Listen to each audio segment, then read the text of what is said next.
Eh bien, merci Je Sandra passe la et parole du Estelle. coup à Astrid, pardon.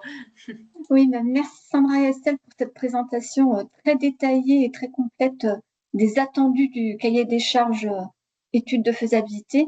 Bien maintenant, alors donc moi je suis Astrid Cardona Maestro et je suis la référente côté ADEME nationale pour le développement de la géothermie de surface. Donc là, avec vous, je vais vous parler donc des possibilités de financement au stade des études. Et donc, côté ADEME, on peut financer ces études via ce qu'on appelle nos aides à la décision Fonds Chaleur, qui est notre principal dispositif d'accompagnement des projets de chaleur renouvelable. Alors, en termes de périmètre, c'est un peu tout ce dont on a parlé ce matin. Nos aides à la décision peuvent permettre de financer des études de faisabilité géothermie, plus en amont l'étude des ressources géothermiques, avec même des études de potentiel géothermique à l'échelle d'un territoire, par exemple. On l'a évoqué, on peut aussi financer la réalisation d'un test de réponse thermique de terrain pour l'implantation des champs de sonde et également en parallèle la réalisation d'un forage d'essai sur nappe. Et on peut même, via ces aides à la décision, financer des missions d'accompagnement à la maîtrise d'ouvrage, des missions d'AMO. On l'a évoqué à plusieurs reprises, je dirais que la condition pour pouvoir être éligible à nos aides à la décision, c'est de recourir donc à des bureaux d'études compétents et notamment qualifiés RGE Géothermie.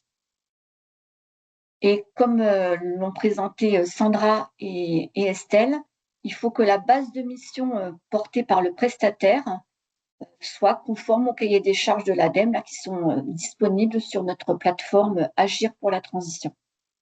Alors, en termes de niveau d'aide pour financer ces études, nos systèmes d'aide à la réalisation nous permettent d'aller de 60 à 80% des dépenses éligibles, donc du coût des études, en fonction de la nature du bénéficiaire, s'il s'agit d'un bénéficiaire plutôt entreprise ou collectivité.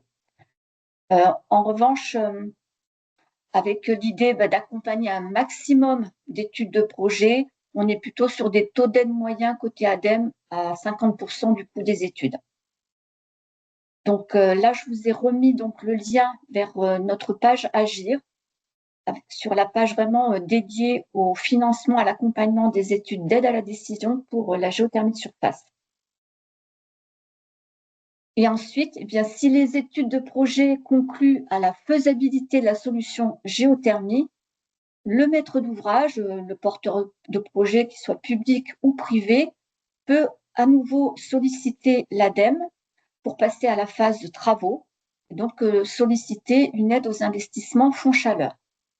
Donc, je ne vais pas rentrer dans le détail des critères d'éligibilité parce que, voilà, pareil, l'idée, c'est toujours d'accompagner, je dirais, les projets de qualité.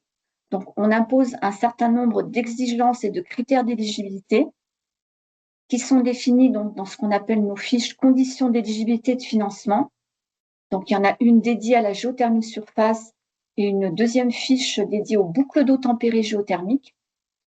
Et comme on vient de l'évoquer, ça impose bien évidemment d'avoir une étude de faisabilité qui a été réalisée avant de passer à la phase investissement. En termes de niveau d'aide aux investissements, celles-ci sont déterminées selon les technologies mobilisées, soit géothermie sur nappe, soit géothermie sur sonde, etc. Et je dirais que pour plus de 90% des projets qui nous sont soumis en demande d'aide, on peut accorder ce qu'on appelle des aides forfaitaires, qui sont donc établies en fonction des mégawattheures ENR produits par an. À titre d'exemple, je vous ai cité le niveau d'aide forfaitaire que l'on propose aux opérations de pompage chaleur sur sonde, qui est à hauteur de 50 € par mégawattheure ENR en mode chaud annuel. On multiplie sur 20 ans, étant donné qu'on considère une durée de vie des installations de 20 ans. Voilà, donc ces aides forfaitaires, elles doivent être attribuées aussi dans le respect des autres règles de l'encadrement communautaire, des aides publiques, et elles peuvent être cumulables, donc les aides fonds chaleur, elles peuvent être cumulables avec d'autres aides plus locales, par exemple du conseil régional ou des aides du FEDER. Et comme pour nos aides à la décision, toutes ces modalités, critères d'éligibilité, etc., sont présentées sur notre plateforme Agir, donc dans la partie installation de production de chaleur et de froid à partir de géothermie surface. Nouveauté depuis le début de cette année 2026, dans l'existant, pour les bâtiments existants ou en rénovation, il y a la possibilité également pour le maître d'ouvrage de mobiliser, de solliciter des certificats d'économie d'énergie. Et ceci est possible avec une articulation C2E aide-fonds chaleur. Il faut savoir qu'il y a de nouvelles fiches C2E système géothermique qui sont opérationnelles depuis le 1er janvier et qui permettent également d'apporter une aide supplémentaire pour les investissements nécessaires à ces installations. Voilà, j'en ai fini pour la partie financement.